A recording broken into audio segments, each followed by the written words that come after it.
Hello and welcome to Right Sports Talk. My name is Zach. We've officially made it through week 5 of the NFL season. In week 5, we actually had a bunch of close games, a handful of upsets, some very exciting games this past week, really showing that the old adage, anything can happen on any given Sunday, really showed through this past week.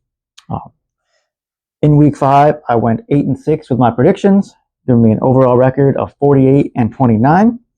So now let's get into these week 6 predictions. Week 6 kicks off on Thursday Night Football with an NFC East matchup as the Philadelphia Eagles, who are 4-1, coming off their first loss of the season to the Denver Broncos, take on the New York Giants, who are 1-4, coming off of a loss to the New Orleans Saints, which is actually the Saints' first victory of the season. For the Eagles, they were leading for most of the game against Denver, but unfortunately, they continue to not be able to play 4 solid quarters of football. They wound up blowing a 17-3 lead and lost the football game.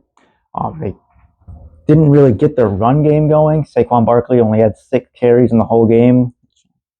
Hopefully, they can get him the ball more against the Giants. And for the Giants against New Orleans, they showed some flashes of playing well. Jackson Dart did make some mistakes. Cam Scadaboo had a very costly fumble. The Saints defense was doing a very good job against this young New York Giants offense. And defensively, the Giants did play okay, but ultimately were not able to capitalize enough to get a victory. For this game, I do think that the Eagles get the victory here. I think the Giants, especially with their defense, can keep it close, but I think that the Eagles' offense as a whole and their team as a whole should be able to play well against this Giants team. Hopefully, they can get Saquon the ball more than they did against Denver. He's an absolute workhorse running back, and he should be touching the ball double-digit times a game to really get him going. I know that the Eagles kind of wanted to get their pass catchers involved, but when you have a running back this good, you need to get him the football. And defensively, I think they're going to be able to disrupt Jackson Dart. He is young. He's getting his 3rd start, going against a very tough defense in Philly. So I do think the Philadelphia Eagles get the victory over the New York Giants. Next up, you have another week of Sunday morning football, another London game, as the Denver Broncos, who are 3-2, take on the New York Jets, who are 0-5. The Denver Broncos coming off of their victory over the Philadelphia Eagles. The New York Jets coming off of a loss to the Dallas Cowboys. The Jets are now the only winless team in the NFL. Offensively, they struggled for most of the game. Justin Fields didn't really get much going until about the 4th quarter. And defensively, they really struggled against the Cowboys' run game, which they've kind of struggled against the run to start the season. They made, Dak Prescott looked very good. So their defense, which I thought was going to be one of the stronger points for their team, has really been struggling, and their offense hasn't been able to make up for how poorly their defense is playing. For the Broncos, their defense has been outstanding. Nick Bonito has been one of the better linebackers in the whole league. Offensively, Bo Nix does enough to win, and they're finally getting the run game going, especially with J.K. Dobbins. And that is one of the pieces that helped them get back into the Eagles game, is they kept on it with the run game. And I think the run game will be very successful against the Jets here. So I do think the Denver Broncos get the victory, and the Jets unfortunately fall to 0-6.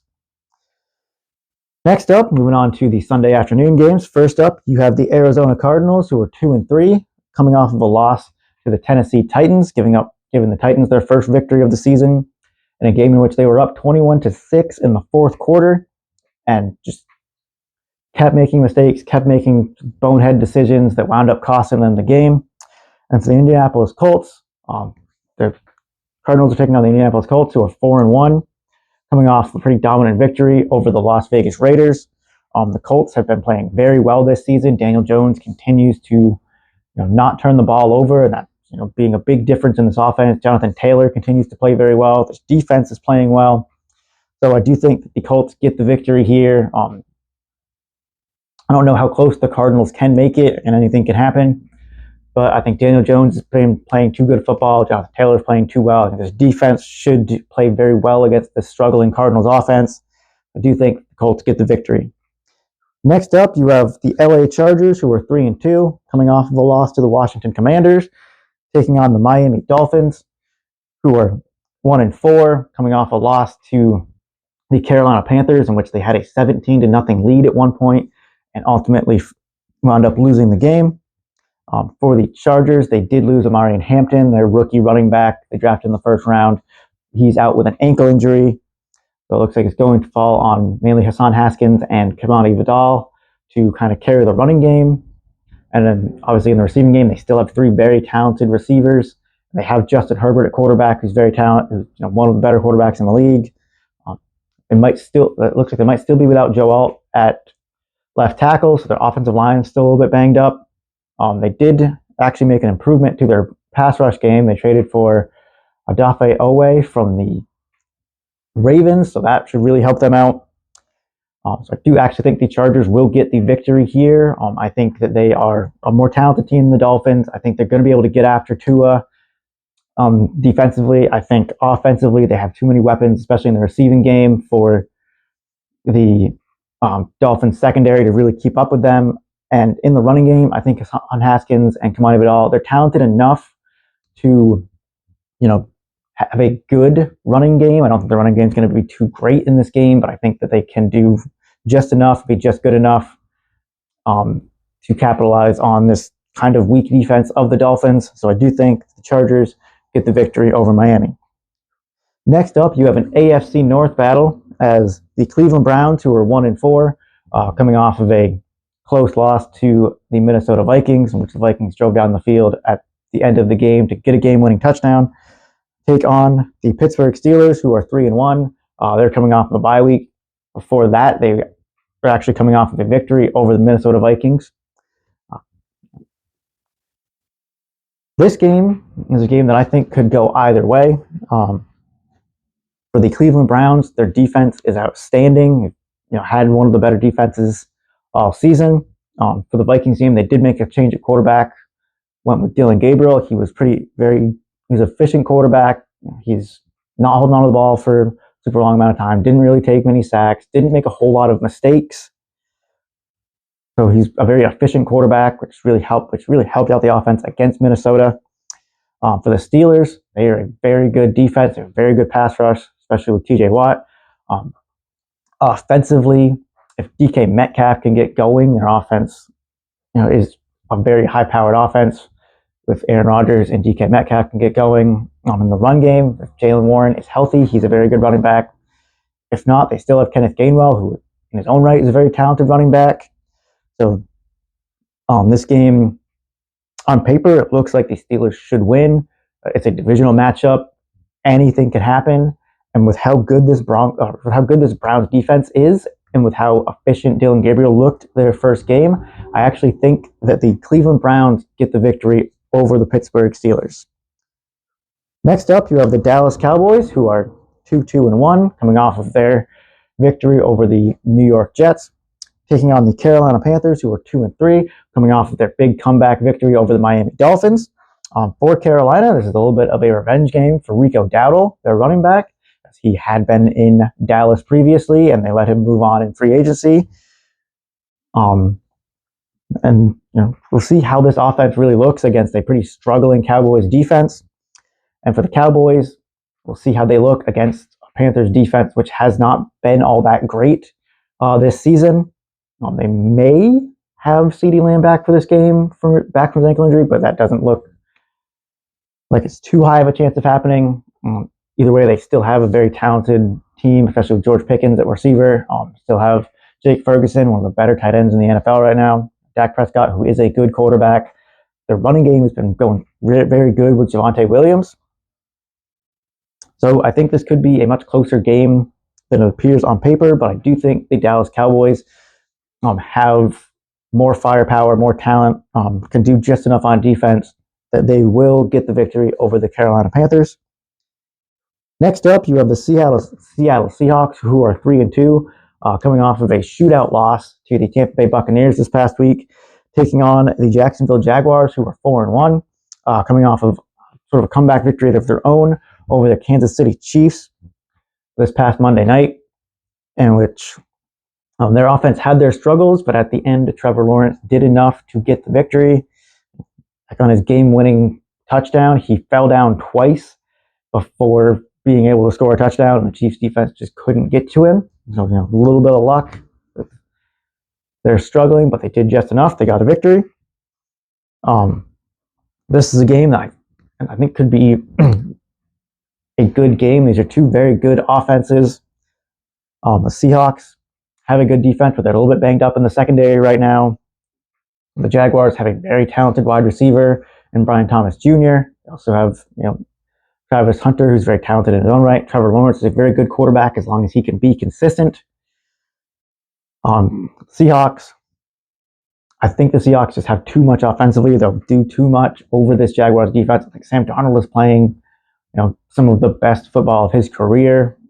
He might be even better than he was playing last season. JSN is having a great run as their wide receiver. Torrey Horton, their rookie wide receiver, has had a couple good games. The running game can really get going with Zach Charbonnet and Kenneth Walker. So I do think the Seattle Seahawks will get what could possibly be a very close victory over the Jacksonville Jaguars. Next up, you have the LA Rams, who are 3-2, coming off of a very close overtime loss to the San Francisco 49ers last week on Thursday night, taking on the Baltimore Ravens, who are 1-4, coming off of getting destroyed by the Houston Texans.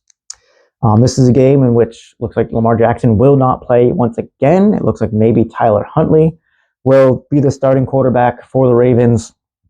I just can't. This Ravens team without Lamar Jackson, I want to compare it so much to the Bengals team without Joe Burrow.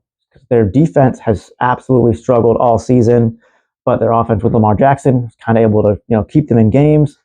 Saw what happened when they don't have Lamar Jackson, the ability to keep them in games. So I do think that the Rams will get the victory here. I don't know how close it's going to be. This Rams offense is very high-powered with Puka Nacua, Devontae Adams, Kyren Williams playing very well. And then this defense of the Rams should be able to get after Tyler Huntley. So I do think the Rams get the victory over the Baltimore Ravens. Next up, you have the New England Patriots, who are 3-2, coming off of a very close victory over the Buffalo Bills this past week on Sunday Night Football, giving the Bills their first loss of the season.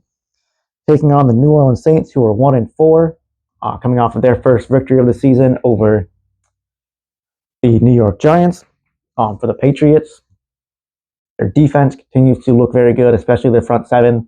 Still a little bit of struggle in the secondary, especially at the safety position, but they've been able to do well enough to get wins. And offensively, when they hang on to the ball, if they don't turn it over, if they don't commit a lot of stupid plays, they play very good offense. Drake May has looked amazing this season. And for the Saints, they've actually played a lot better than I thought they would going into this season. Spencer Rattler has played very efficient football. He hasn't had a lot of turnovers on their run game. Alvin Kamara obviously done very well. They've also got Kendre Miller more involved, and he's played very well. Their defense is actually a very good defense that can get after players, that can pressure the quarterback, can slow down offenses. I do think this could be a very good game, but I think the Patriots get the victory. This game is in New Orleans, so that could be, a factor to this game, the crowd in that dome. But I think the Patriots have the better team, and I think they will get the victory over the New Orleans Saints. Next up, you have the Tennessee Titans, who are 1-4, getting their first victory over the Arizona Cardinals, taking on the Vegas Raiders, who are also 1-4, coming off of their not very close loss to the Indianapolis Colts. For the Titans, they do continue to struggle. They should have absolutely lost to the Cardinals, but the Cardinals decided that, on what would have been a big breakaway touchdown run by DeMarcado, he was going to drop it right before the goal line. It'd be a touchback, and then, Titans were going to score a touchdown. Then they were going to throw an interception, but the defensive back for the Cardinals that intercepted it fumbled the ball. It got kicked into the end zone. The Titans recovered it for a touchdown, and they were able to go down and kick the game-winning field goal after that, because the Cardinals weren't able to capitalize off of anything the Titans did. And for the Raiders, they're coming off a loss to the Colts, in which Geno Smith has continued to struggle. He's on pace for, I think, 30 interceptions this season. So he has not been playing well. Their run game has been okay with Ashton Jeanty. He did have a very good game a couple weeks ago, and then came back to, he had a pretty good game this past week, but not great. Their defense, I think, is still pretty good and will be able to pressure Cam Ward, and I don't think they'll make the same mistakes than the Cardinals did. So I do think that the Raiders will get the victory. I think it could be a very ugly game between these two, but I think despite Geno's struggles, I think he's still a very good quarterback. I think Ashton Jeanty should have a good game against this Titans defense. I think this Raiders defense should be able to get after Cam Ward. So I do think that the Raiders will get the victory over the Tennessee Titans. Next up, you have the San Francisco 49ers, who are 4-1, coming off of their victory over the Los Angeles Rams, in which Mac Jones started for them. They didn't have Ricky Pearsall. They didn't have John Jennings. I think it looks like they're still not going to have them. They may have Brock Purdy back for this game. But Mac Jones led them to victory over the San Francisco 49ers, taking on the Tampa Bay Buccaneers, who are also 4-1, coming off of their shootout victory over the Seattle Seahawks. This game, I think, will be a very good game. I think it could be set up for be another shootout, or it could be a defensive slugfest. With these teams, it could honestly go either way. Also, I do think that the Tampa Bay Buccaneers will get the victory. I don't, they themselves are not all that healthy on offense, missing Bucky Irving and Mike Evans, but Rachaad White played very well. They do have Sean Tucker, who, when given opportunity, can also play very well in the backfield. They have Emeka Egbuka, who is a very good receiver. He's looking like one of the wide receivers from Ohio State. They are always very talented. They're always very good. That is what Emeka Egbuka is. He came from Ohio State. He was not very talked about in the draft process. He slid down the draft board to late first round, and he is playing phenomenal. Defensively, they could struggle like they did against Seattle. But the Niners, again, they are the more banged up team. Looks like they're not going to have Ricky Pearsall, might not have John Jennings again, might have Brock Purdy, but he's still, dealing with some injuries of his own. They're still not going to have George Kittle. So ultimately, I think the Tampa Bay Buccaneers get the victory over the 49ers. Next up, you have the Cincinnati Bengals, who are 2-3, coming off of a loss to the Detroit Lions, giving them their third loss in a row. Taking on the Green Bay Packers, who are 2-1. They're coming off a bye week, but before that, they had a 40-40 tie with the Dallas Cowboys. Now, for the Bengals, they are actually making a quarterback change. They recently traded for Joe Flacco from the Cleveland Browns, and he is going to be starting this week. I'm not sure how much better he will be than Jake Browning, especially behind this offensive line that has not played very well. It could be, a little spark of hope for Ja'Marr Chase, T. Higgins, Chase Brown, their skill position players, to have that veteran of a player at quarterback that can hopefully, find ways to capitalize on, any mistakes this defense makes. Also, Joe Flacco was the quarterback of the Browns when they beat the Green Bay Packers, and that was the Browns' only victory so far this year.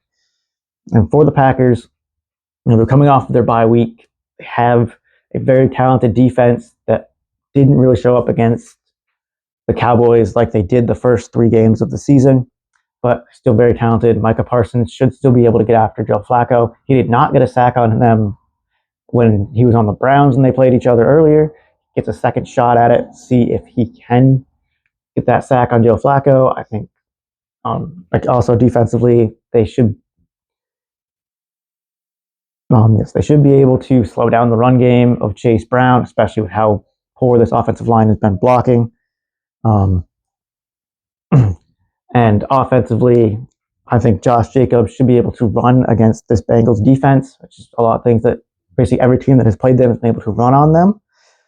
I think due to how good the run game is going to be, I think their defense should be able to get after Joe Flacco and slow down the run game of the Bengals. I think the Green Bay Packers get the victory here. Next up on Sunday Night Football, you have the Detroit Lions, who are 4-1, coming off of their victory over the Cincinnati Bengals, taking on the Kansas City Chiefs, who are 2-3, coming off of their loss to the Jacksonville Jaguars. The Chiefs are a team that last season they had 11 one-score games and were 11-0.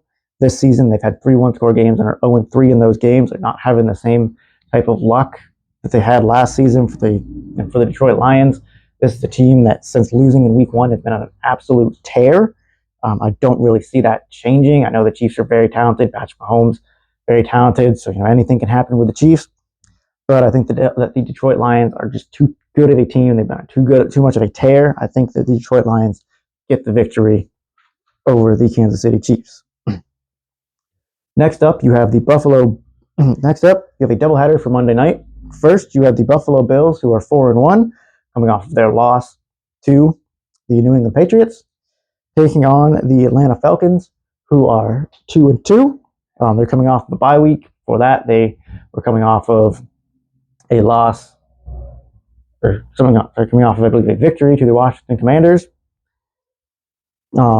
This is a game that, and Falcons offensively have a lot of talent, but the Bills have Josh Allen. I think he should be able to do whatever he wants against this Falcons defense. I think James Cook should have a pretty big bounce back game, as he didn't do much against the New England Patriots.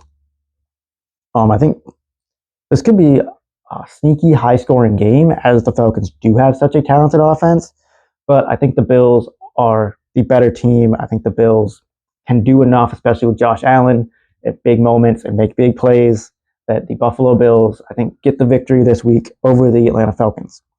Next up on the second Monday Night Football game, you have the Chicago Bears, who are 2-2, coming off their bye week, taking on the Washington Commanders, who are 3-2, coming off of a victory over the LA Chargers. The Bears, before their bye week, had a victory over the Vegas Raiders on a blocked field goal at the end of the game. This is a game in which both these teams are very talented offensively. Caleb Williams looked very good a few weeks ago against the Cowboys, looked pretty good against the Raiders. Let's see if he can continue that, especially after the bye week.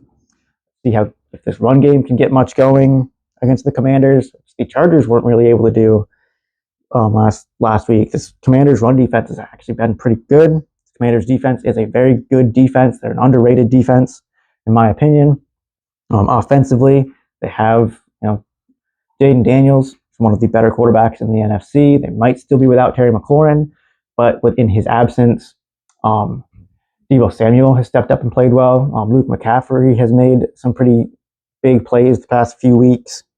Bill Krosky-Merritt had a massive breakout game this past week. So I do think the Commanders will get the victory. I think that they are just the better team. I think that they are the better, more well-rounded team and can make the plays that it takes to win this football game. And I just can never trust the Bears to not be the Bears. So I do think the Washington Commanders will get the victory. Let me know in the comments who you have winning the games. Don't forget to like, subscribe. Thank you guys so much for watching. Next time.